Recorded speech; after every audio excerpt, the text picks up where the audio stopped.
दोस्तों आप सभी को राम राम। बहुत ही बड़ी अपडेट आ रही है। 17 मिनट पहले मैंने आपसे कहा था थर्सडे को अपडेट आएगी, और थर्सडे को जब अपडेट आएगी तो बहुत कुछ क्लियरिटी आ जाएगी कि फेड क्या करने वाला है। तो इस पर्टिकुलर डेटा से मल्टीपल क्लियरिटी आपको देखने को मिलेगी, और बहुत ही इंपॉर्टेंट है कल का दिन, क्योंकि आपको पता ही है कि ऑलरेडी ट्रम्प साहब अभी तक उनकी जो टोन है वो शांत नहीं हुई है। तो ऐसे में यूएस जीडीपी के नंबर्स जो बहुत ही इंपॉर्टेंट रहते हैं फेड के लिए, वन ऑफ द इंडिकेटर रहते हैं। तो अगर आप वहां पे देखेंगे तो यहाँ पे जीडीपी ने आउट परफॉर्म कर दिया है। अब आपको पता है कि कोई भी पर्टिकुलर इकोनॉमी अगर आउट परफॉर्म कर रही है जीडीपी में, तो इट मींस उस इकोनॉमी में डिमांड बढ़ रही है, और अगर उसमें डिमांड बढ़ रही है तो वहां पे रेट कट्स नहीं किए जा सकते, क्योंकि अगर रेट कट्स किए जाएंगे तो इन्फ्लेशन स्पाइक कर देगा। तो यही चीज देखिएगा, तीन चीजें गड़बड़ हुई हैं। पीसीई के नंबर, जॉबलेस क्लेम का डेटा और जीडीपी के नंबर, तीनों नंबर फेड के देखेगा, फेड के पॉइंट ऑफ व्यू से अच्छे नहीं आए। यानी कि फेड के लिए ऐसा हो गया है कि अब वो जो एक्स्ट्राऑर्डिनरी रेट कट्स कर रहा था उसको उस पर पॉज करना पड़ेगा, और मार्केट के लिए ये सबसे बड़ी बैड न्यूज़ है। और सबसे इंपॉर्टेंट क्या है कि ट्रम्प साहब के लिए सबसे बड़ी बैड न्यूज़ है, क्योंकि ट्रम्प साहब क्या चाहते हैं? ट्रम्प साहब चाहते हैं और सस्ता हो इंटरेस्ट रेट, और सस्ता हो। वो इस पॉइंट ऑफ व्यू से देखिएगा कंटिन्यू फोकस करते हैं।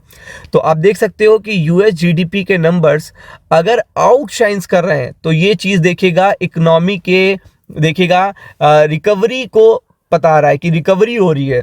और रिकवरी के टाइम पर अगर आप रेट कट कर देते हो तो इन्फ्लेशन स्पाइक कर देता है, तब आपको इकोनॉमी को मतलब सेटल करने में, बैलेंस करने में डिफिकल्टी होती है किसी भी पर्टिकुलर सेंट्रल बैंक में।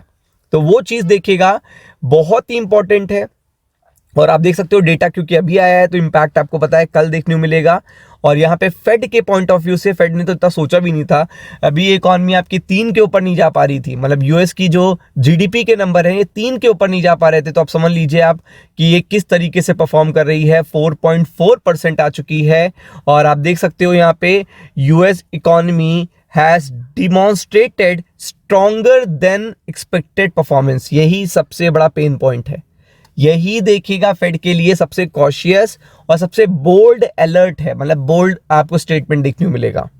अब अगर आप देखेंगे, क्योंकि यहाँ पे जो नंबर आए हैं वो स्ट्रॉन्गर देन एक्सपेक्टेड, जो मार्केट ने एक्सपेक्ट किया था उसको भी बीट कर दिया है।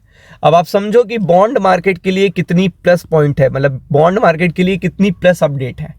तो ये चीज़ ही बहुत बड़ा इम्पैक्ट क्रिएट करेगी पूरे के पूरे मार्केट पे, जो कि आप समझ सकते हो according to the latest gross domestic product data. और अगर आप देखेंगे annual change in the inflation, all goods and services produced by economy, broad measures of economy activity, indicator of the economy health has shown a rise in a 4.4%।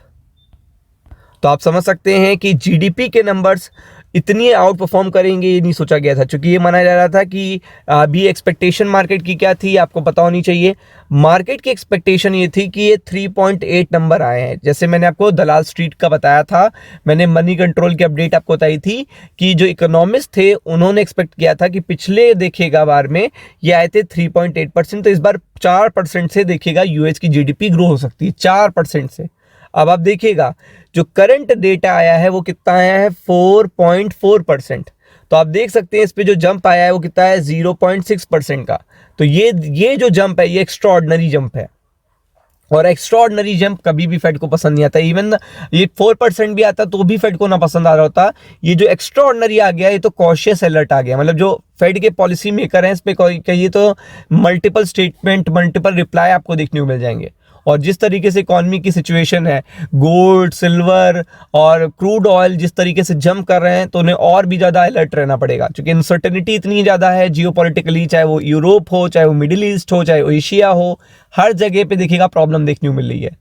और ये situation कुछ बन रही है वैसी ही जैसी बनी थी वर्ल्ड वॉर 2 के समय, जब छोटे छोटे कंट्रीज देखिएगा स्टार्ट हुआ था, बट इतना ज़्यादा मिडिल ईस्ट में टेंशन थी, यूरोप में टेंशन थी, एशिया में टेंशन थी। इस समय तो अगर देखेंगे यूरोप में तो ज़्यादा टेंशन है ग्रीनलैंड को लेकर, फिर क्यूबा, वेनेजुला वहाँ पे देखिएगा टेंशन है। फिर अगर आप इधर देखोगे मिडिल ईस्ट में ईरान टेंशन करा है, फिर रशिया उधर यूक्रेन के साथ टेंशन करे हुए। तो ऐसी सिचुएशन में इतने ज़्यादा जीडीपी के नंबर जब जंप होते हैं तो इन्फ्लेशन भी जंप होता है, और फेड के लिए बिल्कुल भी अच्छी अपडेट नहीं है, तो इस पे रिएक्शन आ सकता है, तो be prepared for it. Ram Ram.